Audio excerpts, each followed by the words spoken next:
So here is the problem with vocabulary. At your age, you're supposed to be acquiring 3,000 different words a year. So how on earth do I choose the right vocabulary to give you to get great grades? Well, step one was to read dozens of grade 8 and grade 9 descriptions and stories and take out the best vocabulary. So I've chosen 345 words, and you can find them all in the newsletter link in the description. However, there are 8 ways you need to use this vocabulary to superpower your writing.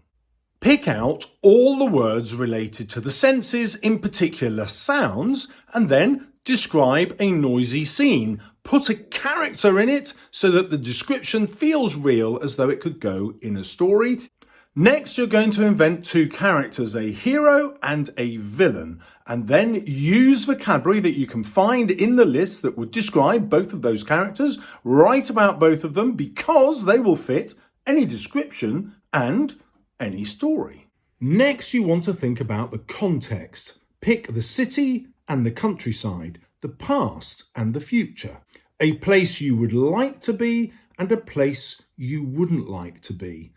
Choose the vocabulary that would fit those settings and then play around with contrast. Remember, contrast will always get you the top grades because it provides drama and action when nothing is actually happening. It's a perfect way to make your description pizzazz with life. Can you pizzazz with life? You can now. Next, go through your list and find interesting nouns which have nothing to do with each other, and force yourself to make comparisons in the form of simile and metaphor. For example, you will find the words billboard and battlefield in your list of 345 words. Not obviously connected, but by struggling to find ways to connect them, you will both make them more memorable and you will have writing which is more interesting and descriptive. You need to try the same trick with atmosphere. Think of a positive atmosphere and a negative one. Go through the list of words to fit both of those atmospheres and then write those scenes with those 2 different atmospheres.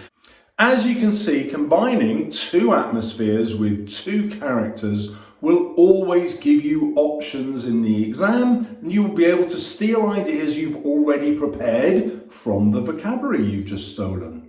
Now go through the list and find some verbs like cascade, bustle, ripple. How are you going to make your battlefield or your billboard use those verbs? Again, giving yourself these ridiculous tasks will force you to be creative, and you'll create memorable sentences that you'll be able to use when you get to the exam.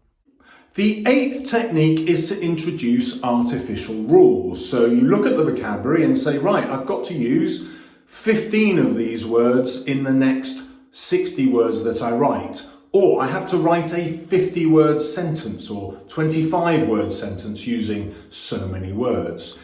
Introduce these bizarre rules because the artificiality of the rules will force you to be creative. It's how real writers do it. Verbs are by far the most important words in your sentence. So go and pick a list of your 10 favourite verbs and then use them to describe a person. Then use them to describe an animal. Then pick another 10 and use them to describe some other moving object like machinery or cars or aeroplanes, whatever it is. Practicing using these verbs will energize your writing, and again, even if nothing is actually happening in terms of a story, your description will become vivid, vibrant, and full of vavoom. I've come into the bathroom because one of my favourite techniques has to do with sound, and you always sound better in the bathroom, don't you? Pick the words that give you an idea of sound, not describe the sound, but actually make you think about sounds. You'll find loads of them in the list of 345 words, and then write a soundscape. In other words, describe something which would have some sounds in it. Pick a place, like the bathroom, that would have some sounds in it. Use those words to create a soundscape, particularly with alliteration and sibilance. You can find all 345 words and the activities that I've just outlined in the description below. Now in this video you can see a real description that got top marks from AQA examiners.